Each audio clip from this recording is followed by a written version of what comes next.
My name's Elena, and I never thought my life would turn into such a roller coaster. I grew up in a regular family, nothing fancy. After college, I became a primary school teacher. It wasn't glamorous, but I loved working with kids. My world flipped upside down when I met Jason. God, he was handsome, tall, dark hair, eyes you could drown in. And rich. Like, crazy rich. His parents owned some big company, and he was their golden boy. We hit it off right away. Jason said he loved how down-to-earth I was. I thought it was sweet then. Looking back, I should have seen the red flag. Our whirlwind romance shocked everyone, especially his parents. They hated me from day one. I still remember the first time I met them. So, Elena, Jason's mom said, eyeing me like I was something stuck to her shoe. What did you say your father does? He's a plumber, ma'am, I replied. The look on her face, you'd think I'd said he was a professional dumpster diver. Jason's dad wasn't any better. Teaching, huh? Not exactly a lucrative career, is it? But Jason stood by me. Mom, Dad, I love Elena. Deal with it, he said. We got married despite their objections. I moved into Jason's luxury apartment, feeling like Cinderella. Everything was perfect. I got pregnant pretty quick, and soon our son Michael was born. Jason's parents might have hated me, but they adored Michael. Maybe they thought he'd grow up to be more like them than me. Life settled into a routine. Jason worked as a financial director at his dad's company. I kept teaching and took care of our home. It wasn't always easy, juggling work and a baby, but I managed. One night, as I was putting Michael to bed, Jason came home late again. Another long day? I asked. He grunted, loosening his tie. You wouldn't understand, Elena. It's complicated stuff. I tried to ignore the sting of his words. Well, Michael missed you. He wanted you to read him a bedtime story. Jason sighed. I'm tired, Elena. Can't you do it? As I watched him walk away, I couldn't shake the feeling that something was changing between us. But I pushed those thoughts aside. We were happy, right? We had to be. This was the life I'd dreamed of. As time went on, I couldn't ignore the growing distance between Jason and me. He was staying later at work, having dinners out, and becoming more distant. I tried to convince myself it was just work stress, but deep down, I knew something was off. The breaking point came when I found out about the corporate party. I was folding laundry when my mother-in-law called. Elena, she said, her voice dripping with disdain. I hope you're not planning to wear that horrid green dress to the party tonight. I froze. What party? There was a pause. The company's annual gala. Surely Jason told you? My heart sank. He must have forgotten, I mumbled. Well, she sniffed. Perhaps it's for the best. These events require a certain sophistication. Goodness knows you struggle enough with the simple duties of being a financial director's wife. I hung up, my cheeks burning with humiliation. When Jason got home, I confronted him. Why didn't you tell me about the party? I demanded. He sighed, loosening his tie. Look, Elena, these events, they're not really your scene. You're just too. He paused, searching for the right word. Simple? I supplied, my voice bitter. He shrugged. You said it, not me. That night, as Jason left for the party in his tuxedo, I sat alone in our huge apartment, feeling more out of place than ever. Weeks passed, and Jason grew more distant. I threw myself into taking care of Michael and my teaching job, trying to ignore the growing pit in my stomach. One day, while cleaning Jason's home office, I noticed his laptop was open. Curiosity got the better of me, and I started browsing. What I found shattered my world. There, in black and white, was an email chain between Jason and someone named Vanessa. As I read, my hands shaking, I realized she was more than just a coworker. God, V, you were amazing last night, one email read. Elena doesn't even compare. Of course not, darling, Vanessa had replied. She's just a simple little teacher. How could she possibly satisfy someone like you? They mocked me mercilessly, calling me a klutz and a fool. I learned that Jason had been buying Vanessa expensive gifts I'd never received. I don't know how long I sat there, staring at the screen, tears streaming down my face. When I heard Jason's key in the lock, I quickly closed the laptop and wiped my eyes. He strolled in, reeking of expensive cologne. "Hey," he said, barely glancing at me. I swallowed hard. "How was work?" "Fine," he muttered, heading for the shower. The next morning, I woke up early, my mind racing with what I'd discovered. Jason stumbled in around dawn, looking disheveled and smelling of alcohol. I pretended to be asleep as he collapsed onto the bed. When he finally woke up, I was ready. I'd copied the incriminating emails onto a USB drive, which I now held in my trembling hand. "Jason," I said, my voice surprisingly steady, "we need to talk." He groaned, rubbing his eyes. "What is it, Elena?" "I've got a killer headache." I plugged the USB into our TV and pulled up the emails. "Care to explain this?" Jason's eyes widened as he recognized the correspondence. Then, to my shock, he smirked. Well, he drawled. "Looks like the simple little teacher did some snooping." "How could you?" I choked out, tears threatening to spill. "I'm your wife, the mother of your child." He stood up, towering over me. "And that's exactly the problem, Elena. You're a wife and a mother. But Vanessa? She's exciting, sophisticated. She satisfies me in ways you never could." I felt like I'd been slapped. "So what now? Are you leaving me for her?" Jason laughed, a cold, cruel sound that made me flinch. "Leave you? Why would I do that?" "No, Elena, I'm going to keep seeing Vanessa. And you're going to put up with it." "Like hell I will," I spat, finding a surge of anger I didn't know I had. "You will," he said calmly. "Because without me, what do you have? A teacher's salary? A crappy apartment? Face it, Elena, you need me." I stared at him, this stranger wearing my husband's face. In that moment, I made a decision that would change everything. "No, Jason," I said quietly. "I don't need you. Not anymore." I grabbed Michael, who was thankfully still asleep, and headed for the door. "Where do you think you're going?" Jason called after me. "To my parents," I shot back. "Don't try to stop me." As I drove away, Michael stirring in his car seat, I felt a mix of terror and exhilaration. I had no idea what the future held, but I knew one thing for certain: I was done being Jason's simple little teacher. I arrived at my parents' modest house, tears streaming down my face. My mom opened the door, took one look at me and Michael, and ushered us inside without a word. "Elena, sweetheart, what happened?" she asked, once we were settled in the living room. Through sobs, I told them everything: the emails, the confrontation, Jason's cruel words. My dad's face grew stormy as I spoke. "I'll kill him," he growled, starting to stand. "No, Dad," I said, grabbing his arm. "He's not worth it. I need to figure out what to do next." My mom hugged me tight. "You'll stay here, of course. We'll help you with Michael. And we'll get you a good lawyer." As I lay in my childhood bed that night, Michael sleeping peacefully beside me, I realized this was just the beginning of a long, difficult journey. But for the first time in years, I felt like I could breathe. I was free. The following weeks were a blur of lawyer meetings and tearful nights. Jason, true to form, wasn't going down without a fight. He hired the best divorce attorney in the city and was determined to make my life hell.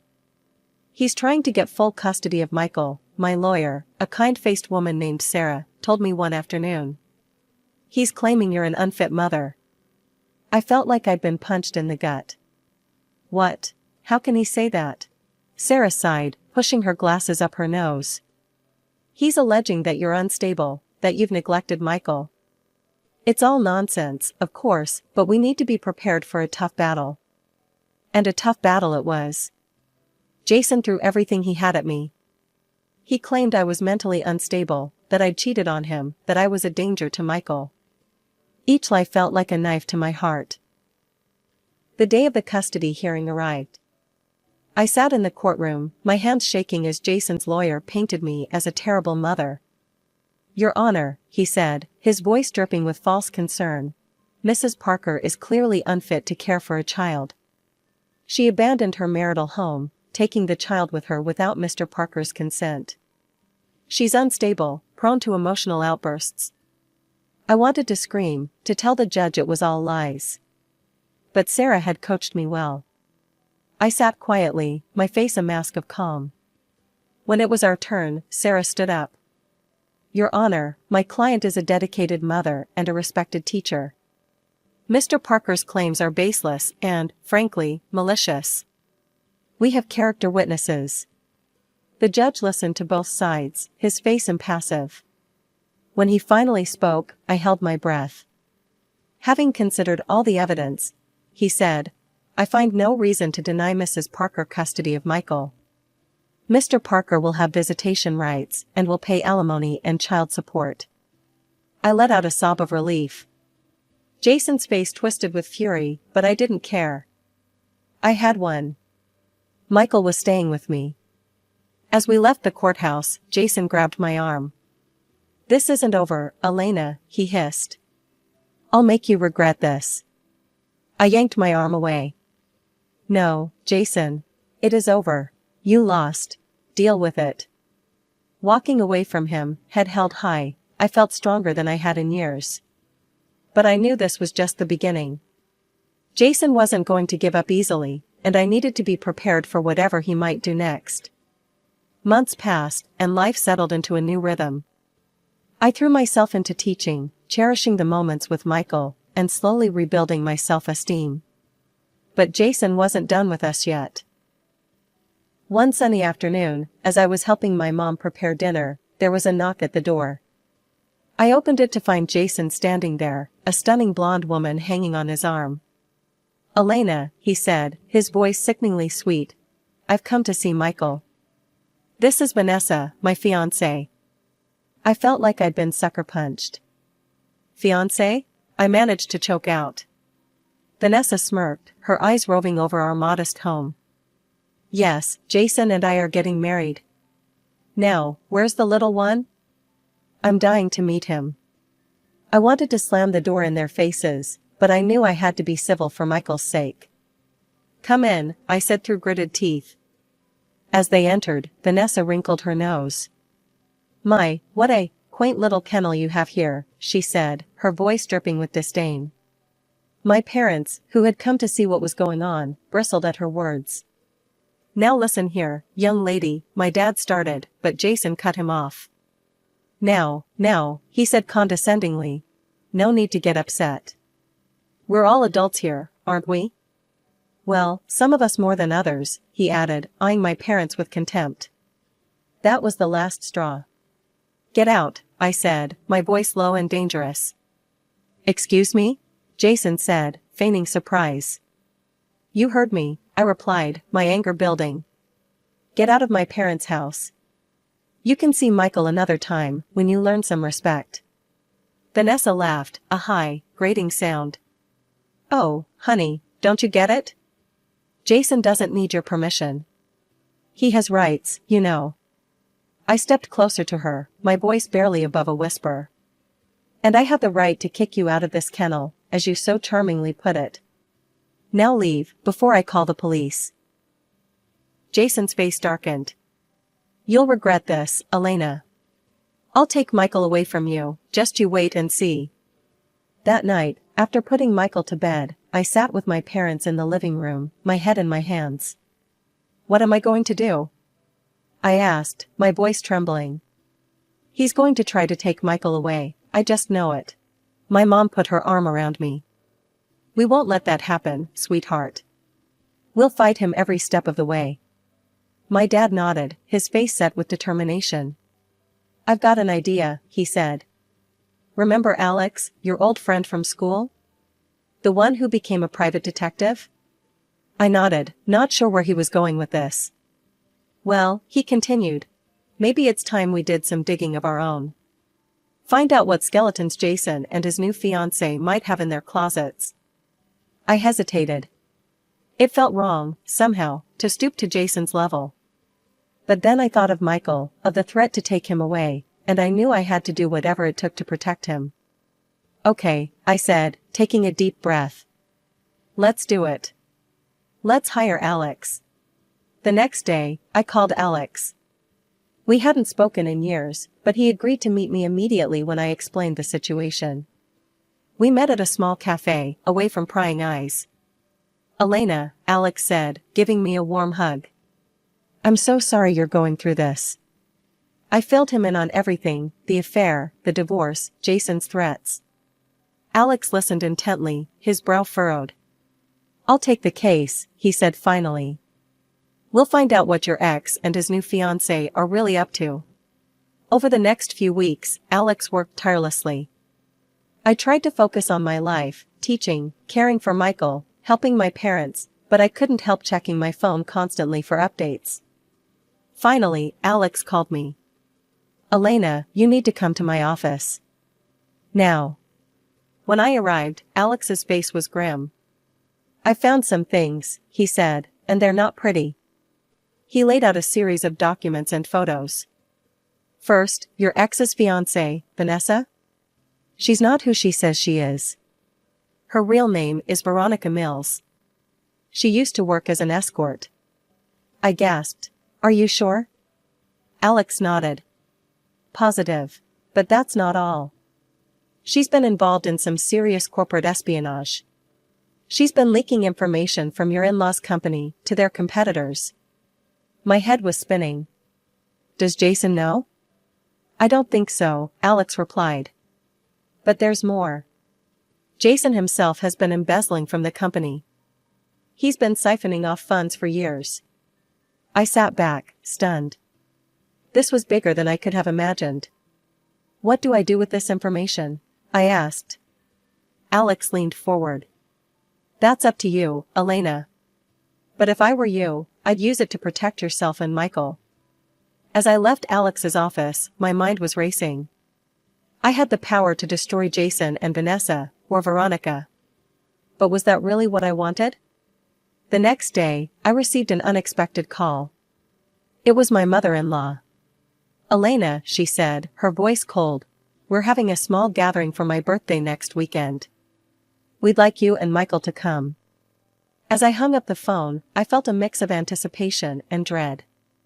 The information Alex had uncovered was burning a hole in my pocket. I knew that at this party, I'd have to decide whether to use it or not. I looked at a photo of Michael on my nightstand, his innocent smile beaming at me. Don't worry, sweetheart, I whispered. Mommy's going to make sure you're safe. With that thought, I began to plan. The party was just days away, and I needed to be prepared for anything. Jason and Vanessa wouldn't know what hit them. The day of my mother-in-law's birthday party arrived. I dressed Michael in his best clothes and put on a simple but elegant dress myself. As we drove to the luxurious house I once called home, I felt my stomach churning with nerves. The welcome we received was far from warm. My mother-in-law's eyes narrowed as she saw me. Elena, she said coolly. We invited you only because you're Michael's mother. Don't forget that. I nodded, swallowing my pride. I understand. Thank you for including us. The party was in full swing, the house filled with the chatter of high society. I stood in a corner, feeling out of place, while Michael played with his cousins. Suddenly, the room fell silent. Jason had entered, a stunning woman on his arm. My heart sank as I recognized Vanessa. Everyone, Jason announced, beaming. I'd like you to meet my fiancée, Vanessa. We're getting married next month. The room erupted in congratulations. My in-laws rushed forward, embracing Vanessa. Oh, darling, my mother-in-law cooed. We're so thrilled. You're exactly the kind of woman Jason needs. Such a wonderful education and pedigree. I saw her throw a pointed look in my direction. The implication was clear, unlike me, Vanessa was worthy of their son. Something snapped inside me. I stood up, clutching the folder Alex had given me. Actually, I said loudly, I have something to say. The room fell silent. All eyes turned to me. This woman, I continued, my voice steady, is not who she claims to be. Her real name is Veronica Mills. She's using her cousin's identity. She has no education to speak of and used to work as an escort. Gasps echoed through the room. Vanessa's face went pale. I wasn't done. But that's not all. She's been leaking confidential information about your company to your competitors. My father-in-law's face turned purple. What? Is this true? And Jason, I added, turning to my ex-husband, has been embezzling from the company for years. Chaos erupted. Jason lunged at me, but was held back by other guests. You lying scum, he yelled. My father-in-law's voice boomed over the commotion. Enough, he turned to Vanessa. Get out of my house, now. I'll see you in court. As Vanessa fled, he rounded on Jason. You're fired. How dare you hire this woman without proper vetting? And stealing from your own family? You're a disgrace. In the midst of the uproar, my in-laws approached me. Elena, my father-in-law said, his voice gruff. We owe you an apology. You've saved our company. We were wrong about you. I nodded, feeling a mix of vindication and exhaustion. Thank you, but if you'll excuse me, I need to take my son home. As Michael and I left, I heard the continuing sounds of argument behind us. But for the first time in a long time, I felt at peace. The truth was out, and we could finally move forward. In the weeks following the dramatic revelation at my in-laws' party, life took on a whirlwind pace. The fallout was swift and severe. Vanessa, or rather, Veronica, was arrested for fraud and corporate espionage. The sight of her being led away in handcuffs was surreal, to say the least. Jason didn't fare much better. With his embezzlement exposed, he lost not only his job but also his fancy apartment. The last I heard, he'd moved to another state, tail between his legs. He calls Michael occasionally, but the conversations are always short and awkward. To my surprise, my relationship with my in-laws took a complete 180. They were genuinely remorseful for how they'd treated me, and as a gesture of gratitude for saving their company, they gifted me a small apartment. It's the least we can do, Elena, my father-in-law said, handing me the keys. We were wrong about you, and we're sorry. The apartment wasn't large or luxurious, but it was ours. Michael and I moved in, ready to start our new life. I threw myself back into teaching, finding joy in the simplicity of my work. Our life settled into a peaceful rhythm, free from the drama and tension that had plagued us for so long. But the story doesn't end there. Remember Alex, my detective friend? Well, after all the dust settled, we started talking more frequently. He had been my rock throughout the whole ordeal, offering support and helping with the move. One day, as we were unpacking boxes in my new apartment, Alex paused, a framed photo in his hand. You know, Elena, he said, his voice soft, you deserve so much better than what Jason put you through. I looked up, meeting his warm brown eyes. Something shifted between us at that moment. We started spending more time together, and gradually, our friendship deepened into something more. Alex was everything Jason wasn't, kind, attentive, and he absolutely adored Michael. Our first date was nothing fancy, just a picnic in the park with our kids. Alex has a son, Tommy, who's a year younger than Michael. The boys hit it off immediately, chasing each other around the playground while Alex and I talked. I can't remember the last time I laughed this much, I told him as we watched the kids play. Alex smiled, taking my hand. You deserve to laugh, Elena. You deserve to be happy. As the weeks turned into months, Alex became a constant in our lives. He was there for Michael's first soccer game, cheering louder than anyone. He helped Michael with his science project, showing infinite patience as they built a model solar system. One night, as we sat on my small balcony after putting the boys to bed, Alex turned to me. Elena, he said, his voice serious. I want you to know. I'm in this for the long haul. You and Michael, you're not just some passing fancy for me. I love you both. Tears welled up in my eyes. We love you too, Alex. You and Tommy, you've made our lives whole again. As we sat there, hand in hand, watching the stars, I felt a sense of peace wash over me. For the first time in years, I was truly, deeply happy. Life wasn't perfect. We still had challenges to face. But with Alex by my side, and our boys growing closer every day, I knew we could handle whatever came our way. As I drifted off to sleep that night, I couldn't help but smile. My story wasn't over, it was just beginning a new, beautiful chapter.